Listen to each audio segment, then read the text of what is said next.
السلام علیکم ناظرین۔ دوستو، آج کی ویڈیو معمول کی معلوماتی ویڈیو نہیں ہے، یہ ایک ایسا تھرلر ہے جو آپ کو چونکا دے گا۔ بظاہر دنیا ناظرین پرسکون لگتی ہے، لوگ کام کر رہے ہیں، بچے سکول جا رہے ہیں، مگر حقیقت میں ہم لوگ بارود کے ڈھیر پر بیٹھے ہیں۔ سال 2026 میں عالمی طاقت کا اصل معیار نہ تو پیسہ ہے، نہ فوج کی تعداد، بلکہ وہ ایٹمی وار ہیڈز ہیں جو چند منٹوں میں دنیا کا نقشہ بدل سکتے ہیں۔ آج ہم کھل کر بات کریں گے کہ 2026 میں کس ملک کے پاس کتنے ایٹمی ہتھیار ہیں اور ان کے میزائلوں کی رینج کیا ہے۔ چلیں شروع کرتے ہیں۔ ایٹمی طاقت کا بادشاہ۔ دوستو، کہانی کا آغاز کرتے ہیں دنیا کے سب سے بڑے ایٹمی ذخیرے والے ملک سے، یعنی روس۔ اس کے پاس کل 5459 ایٹمی وار ہیڈز ہیں، جن میں سے تقریباً 1700 ہر وقت فائر کرنے کے لیے تیار حالت میں رکھے جاتے ہیں، یعنی جیسے ہی آرڈر ملے گا تو ان کو پوزیشن کیے بغیر فائر کر دیا جائے گا۔ اس کا سب سے خوفناک ہتھیار RS-28 ہے۔ ناظرین، مغربی میڈیا میں سیٹن 2 اس کو کہتے ہیں، یعنی شیطان دوئم۔ نام ہی اس کا اتنا ڈراؤنا ہے کہ سن کر شیطان بھی سوچے گا کہ یہ تو میرا بڑا بھائی ہے۔ ناظرین، اس کی رینج کی بات کریں تو اس کی رینج 18,000 کلومیٹر ہے، یعنی روس سے لے کر امریکہ، آسٹریلیا، یہاں تک کہ افریقہ کے کسی بھی کونے تک پہنچ سکتا ہے۔ یہ اتنا بھاری میزائل ہے کہ اس کے اندر 10 سے 15 الگ الگ وار ہیڈ سما سکتے ہیں، اور ہائپر سونک سپیڈ سے یہ دشمن کے کسی بھی میزائل ڈیفنس سسٹم کو چکما دے سکتا ہے۔ ناظرین، روس کے بعد نمبر آتا ہے امریکہ کا، جس کے پاس 5177 ایٹمی ہتھیار ہیں۔ یہ واحد ملک ہے جس نے حقیقی جنگ میں ایٹم بم گرایا ہوا ہے۔ امریکہ کی اصل طاقت اس کی اوہایو کلاس سب میرینز ہیں، جو ٹرائیڈنٹ 2 میزائلوں سے لیس ہیں۔ یہ افدوزیں ناظرین سمندر کی گہرائیوں میں چھپ کر برسوں گشت کر سکتی ہیں۔ ٹرائیڈنٹ 2 کی رینج کی بات کریں تو اس کی رینج 12,000 کلومیٹر تک ہے، اور یہ چند سیکنڈوں میں فائر کیا جا سکتا ہے۔ ایک سب میرین ناظرین 20 سے زیادہ میزائل رکھ سکتی ہے۔ امریکہ کی ٹیکنالوجی اتنی جدید ہے کہ اس کے میزائلز پن پوائنٹ ایکوریسی سے نشانے کو ہدف بناتے ہیں۔ ناظرین، تیسرے نمبر پر چائنا آتا ہے، جو کہ طاقتور بنتا جا رہا ہے۔ چین کی طرف جو شور نہیں مچاتا مگر تیزی سے آگے بڑھ رہا ہے۔ 2026 تک اس کے پاس 600 ایٹمی وار ہیڈز ہو چکے ہیں، اور یہ تعداد بڑھتی جا رہی ہے۔ ناظرین، ماہرین کہتے ہیں کہ 2030 تک چین کے پاس ایٹمی میزائلوں کی تعداد 1000 تک پہنچ جائے گی۔ چین کا سب سے خطرناک ہتھیار DF-41 ہے، جس کی رینج 12,000 سے 15,000 کلومیٹر تک ہے، اور یہ ایک ساتھ 10 وار ہیڈز لے جا سکتا ہے، یعنی ایک میزائل سے کئی شہروں کو نشانہ بنایا جا سکتا ہے۔ ناظرین، چوتھے اور 5ویں نمبر پر آتے ہیں فرانس اور برطانیہ، جو یورپ کے محافظ تصور کیے جاتے ہیں۔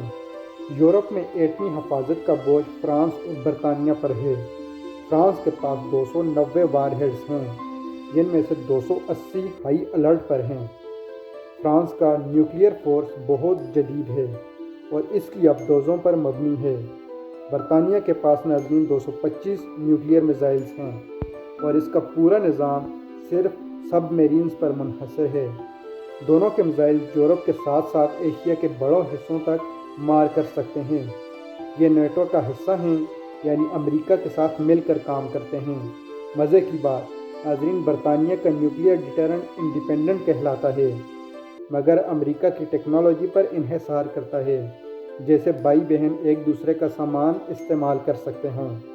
ناظرین، اس کے بعد نمبر آتا ہے بھارت کا، جس کے پاس 180 وار ہیڈز ہیں، اور اس کا سب سے طاقتور میزائل اگنی 5 ہے، جس کی رینج 8,000 کلومیٹر تک ہے، یعنی چین کے بڑے شہروں تک پہنچ سکتا ہے۔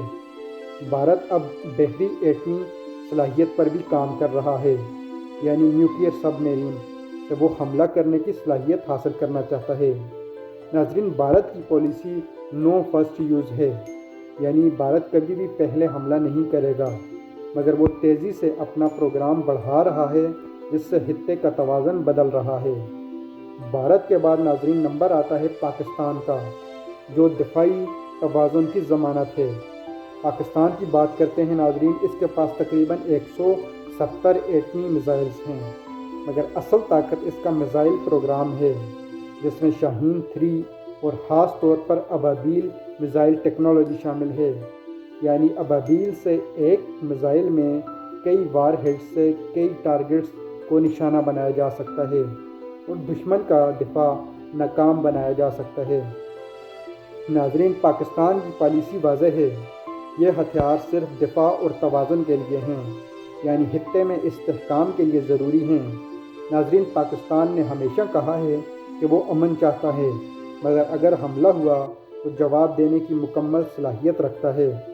بہت سے ماہرین کہتے ہیں کہ پاکستان کا پروگرام بھارت کے جواب میں آیا اور یہ توازن برقرار رکھتا ہے۔ اس کے بعد ناظرین بات کرتے ہیں اسرائیل اور شمالی کوریا کی، دو مختلف خطرے۔ اسرائیل کے پاس تقریباً 90 نیوکلیئر وار ہیڈز ہیں، مگر وہ سرکاری طور پر یہ تسلیم نہیں کرتا، جس سے اسے امریکہ کی پابندیوں سے بچ نکلنے کا راستہ ملتا ہے۔ ناظرین، شمالی کوریا کی بات کریں تو 2026 تک اس کے پاس 50 نیوکلیئر وار ہیڈز ہیں اور اس کا ہواسونگ 18 میزائل امریکہ تک پہنچ سکتا ہے۔ کم جونگ ان کھلے عام دھمکیاں دیتا ہے، جس سے دنیا پریشان رہتی ہے۔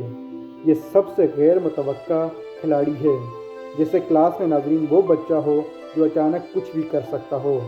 ناظرین، اب بات کرتے ہیں ان ممالک کی جو ایٹمی کلب میں داخل ہونا چاہتے ہیں یا ہونے والے ہیں۔ کچھ ممالک ابھی کلب میں نہیں ہیں، مگر دروازے پر دستک دے رہے ہیں، جیسے ایران 2026 میں بریک آؤٹ کیپیسٹی کے بہت قریب ہے، یعنی ایران 2026 میں اپنا میزائل بنا سکتا ہے۔ عالمی تناؤ عروج پر ہے۔ سعودی عرب نے واضح کہا ہوا ہے کہ اگر ایران نے بم بنایا تو وہ بھی پیچھے نہیں رہے گا۔ جاپان اور جنوبی کوریا میں بھی شمالی کوریا کے خطرے کی وجہ سے بحث ہو رہی ہے کہ ایٹمی ہتھیار بنائے جائیں یا نہیں۔ اگر یہ ہوتا ہے ناظرین، تو ایشیا میں اسلحے کی ایک نئی دوڑ شروع ہو جائے گی۔